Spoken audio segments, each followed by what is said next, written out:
यह video very important उनके लिए जो यहाँ पर फाइनल ईयर की तैयारी कर रहे हैं। और आपके यहाँ पर मैं बता दूं कि पहला पेपर का आपका टॉप मोस्ट 5 इंपॉर्टेंट क्वेश्चन है। आप लोग मेरे BSc final year model paper से अगर आप लोग क्वेश्चन करके जाते हैं तो 100% देता हूँ यार कि इनसे कोई भी क्वेश्चन बाहर नहीं आने वाले। और यह क्वेश्चन उनके लिए है जो अभी तक यहाँ पर एग्जाम की तैयारी नहीं किए हैं, यानी कि अभी उनका तैयारी यहाँ पर बहुत कम ही है। अगर वो लोग चाह रहे हैं कि हम लोग केवल एग्जाम में पास कर लें और कम से कम हमारे यहाँ पास 70% बन जाए, गारंटी देता हूँ यार कि जितने यहाँ पर मैं टॉप 5 क्वेश्चन आपको दूंगा हर यूनिट से, अगर आप लोग उनको रेडी करके चल दोगे तो आपके अच्छे नंबर यहाँ पर आ जाएंगे। और यहाँ पर आपको बता दूं कि मैं आप लोग के लिए यहाँ पर मोस्ट इंपॉर्टेंट क्वेश्चन का वीडियो बना चुका हूँ, प्लस यहाँ पर मैं 5 ईयर का क्वेश्चन पेपर का भी वीडियो बना चुका हूँ एंड मैं आप लोगों को यहाँ पर नोट्स भी प्रोवाइड करा चुका हूँ। तो आप लोग यहाँ पर टेंशन मत लीजिए, मैं आप लोग के लिए पूरा हर चीज ऐड करके रख दिया हूँ। आप लोग मेरे इसी चैनल के डिस्क्रिप्शन में जाना, वहाँ आप लोग को क्वेश्चन पेपर देखने को मिल जाएंगे। अब चलिए हम लोग यहाँ पर देखते हैं टॉप क्वेश्चन जो कि आप लोग को यहाँ पर छोड़ना नहीं है।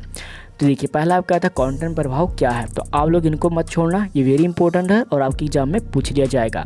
एंड इसके बाद फिर आपका यहाँ पास आता है प्रकाश विद्युत प्रभाव के बारे में। आपका जो प्रकाश विद्युत प्रभाव है ये आपके लॉन्ग टाइप क्वेश्चन में पूछ लिया जा सकता है, प्लस जो आपका केवल प्रकाश विद्युत प्रभाव है ये आपके शॉर्ट टाइप क्वेश्चन में पूछ लिया जाएगा। प्लस यहाँ पर जो आइंस्टाइन का जो यहाँ पर क्वांटम सिद्धांत है, आप लोग इन दोनों को रेडी अच्छी तरीके से कर लीजिएगा, जिससे आपके लॉन्ग और शॉर्ट दोनों क्वेश्चन यहाँ पर क्या हो जाएंगे, रेडी हो जाएंगे। एंड इसके बाद फिर चलिए हम लोग और अगले क्वेश्चन में बढ़ते हैं। जो इंग्लिश मीडियम वाले होंगे यार उन्हें यहाँ पर मैं बता दूं तो what is photo electronic effect, तो आप लोग इनको देख लीजिएगा। तो इनमें से आपका आता है क्रिस्पिन वर्क क्रम्स क्या तात्पर्य है, और इसमें आपका जो प्लांक के क्वांटम सिद्धांत है ये पूछ लिया गया है। क्रिस्पिन वेरी इंपॉर्टेंट है, साथ में आपका जो प्लांक के क्वांटम सिद्धांत है आप लोग इनको देख लीजिएगा। प्लांक का जो क्वांटम सिद्धांत है वो आइंस्टाइन का जो प्लांक का क्वांटम सिद्धांत है उसमें देखने को मिल जाएगा, यानी प्रकाश विद्युत प्रभाव में। तो कुछ क्वेश्चन सेम ही होंगे तो आप लोग इजिली कर सकते हैं। अब इसके बाद चलिए हम थोड़ा और आगे बढ़ते हैं।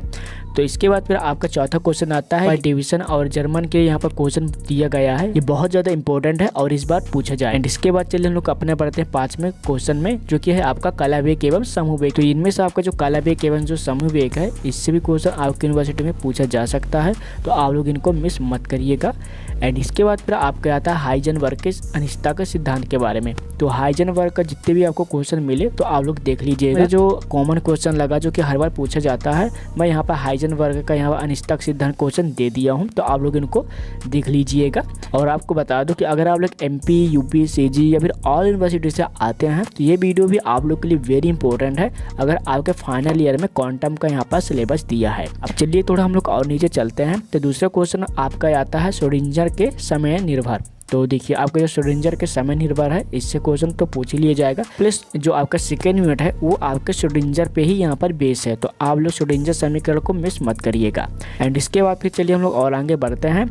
तो इनमें से आपका दूसरा आता है एक बीमी बॉक्स में बंद कण के लिए श्रोडिंगर तरंग के बारे में यहाँ पर पूछा गया है। और आपको बता दो कि अगर आपका एग्जाम यहाँ पर जब भी होता है तो आप लोग प्लीज मुझे क्वेश्चन पेपर मेरे व्हाट्सएप में सेंड कर दीजिएगा, उसका भी लिंक मैं आप लोगों को मेरे इसी वीडियो के नीचे दे दिया हूँ। इजिली मुझे क्वेश्चन पेपर सेंड कर देना ताकि मैं आप लोग के लिए यहाँ पर एक सोल्यूशन वीडियो भी प्रोवाइड करा सकूँ। तो हमारे यहाँ पास आता है सुरंग प्रभाव के बारे में, तो आप लोग यहाँ पर सुरंग प्रभाव भी देख सकते हैं। अब चलिए थोड़ा हम लोग और आगे बढ़ते हैं। तो चौथा क्वेश्चन आपका आता है सरल आवर्ती दोलित्र के लिए श्रोडिंगर समीकरण। तो यहाँ पर आपका सरल आवर्ती दोलित्र के लिए भी यहाँ पर श्रोडिंगर समीकरण यहाँ पर पूछ लिया गया है, तो भी इंपॉर्टेंट है। तो इसके बाद चलिए हम लोग और भी क्वेश्चन को देख लेते हैं। जैसे कि आपका आता है तीसरा यूनिट। तो देखिए तीसरे यूनिट में आपका आता है पाउली का अपवर्जन सिद्धांत के बारे में, तो इनको भी रेडी कर लेना।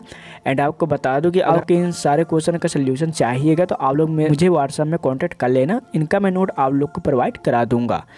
एंड इसके बाद चलिए हम लोग और आगे बढ़ते हैं। तो इसके बाद फिर आपके आता है बोर मॉडल और वर्ण नियम। तो देखिए यार अगर आप लोग बोर मॉडल और वर्ण नियम इनमें से दोनों ही क्वेश्चन आपको रेडी करने पड़ जाएंगे, क्योंकि ऐसा कभी होता है कि कभी कभी दोनों क्वेश्चन यहाँ पर पूछ लिया जाता है, तो आप लोग इन दोनों को रेडी कर लेना, मिस मत करिएगा। LS और JJ युग्म के बारे में तो आप लोग इनको भी देख लीजिए। चलिए हम थोड़ा और नीचे चलते हैं। तो इसके बाद फिर आपका चौथा क्वेश्चन भी आता है जो कि इंपॉर्टेंट है, वो है आपका डुवन और हट के नियम के बारे में। दूसरा आपका आता है मोसले नियम के बारे में। तो इन दोनों भी क्वेश्चन को आप मिस मत करिएगा, इनको भी आप लोग रेडी कर लीजिएगा। अब चलिए थोड़ा हम लोग और कॉमन क्वेश्चन को देख लेते हैं। जैसे कि आपके यहाँ पास आता है लक्षणी एक्स किरण वर्णक्रम के बारे में। देखिए कभी कभी आपको लक्षणी एक्स किरण के बारे में पूछ लिया जाएगा, एक्सरे स्पेक्ट्रम के बारे में पूछ लिया जाएगा, और जो आपका यहाँ पर एक्सरे स्पेक्ट्रम है वो कभी कभी आपके हिंदी में ही आपको यहाँ पर टेक्स्ट में दे देता है, तो आप लोग कंफ्यूज मत होइएगा। आपका जहाँ आपको एक्सरे स्पेक्ट्रम या फिर आपको एक्स लक्षणी किरण के दिख रहा है तो आप लोग इनको अच्छी तरीके से रेडी कर लेना, क्योंकि इंपॉर्टेंट है, वही क्वेश्चन सेम रहेगा। एंड इसके बाद फिर आपका आता है चौथा क्वेश्चन। तो चौथा क्वेश्चन में भी आपको यहाँ पर एक द्विपरमाणुक अणु के बारे में दिया गया है और ये मुझे इंपॉर्टेंट लगा, तो यहाँ पास मैं आपको प्रोवाइड करा दिया हूँ।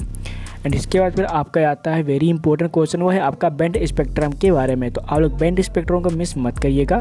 एंड इसके बाद फिर वेरी इंपॉर्टेंट क्वेश्चन है, वो है आपका रवन प्रभाव। रवन प्रभाव हमेशा पूछा गया क्वेश्चन है और हर साल पूछता ही है। रवन प्रभाव जितने भी यहाँ पर क्वेश्चन आपको मिलते हैं, तो आप लोग प्लीज़ इनको रेडी कर लीजिएगा।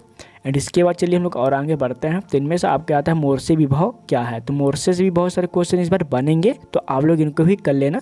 एंड इसके बाद फिर आपका आता है फ्रैंकल क्वांटम का नियम, तो इनको भी आप लोग रेडी कर लेना। जितनी भी यहाँ मैं क्वेश्चन आपको दे रहा हूँ समझ लीजिए, वेरी इंपॉर्टेंट है। अगला क्वेश्चन आपसे पूछा गया है प्रतिदीप्ति एवं स्फुरदीप्ति के बारे में, तो आप लोग इन क्वेश्चन को भी रेडी कर लेना। और यहाँ पर जितने भी यहाँ पर क्वेश्चन दिया हूँ यार, आप लोग कन्फ्यूज मत होना, ये बहुत कम क्वेश्चन है। और अगर आपके पास टाइम है प्लीज़ इन क्वेश्चन को जल्दी से रेडी कर लीजिएगा, क्योंकि इनमें से बहुत सारे क्वेश्चन आपके एग्जाम में आएंगे। तो ये यहाँ पास आपके कम से कम 70% बनना तय ही है। मिलते हैं नेक्स्ट वीडियो में, जब तक के लिए जय हिंद, बाय बाय।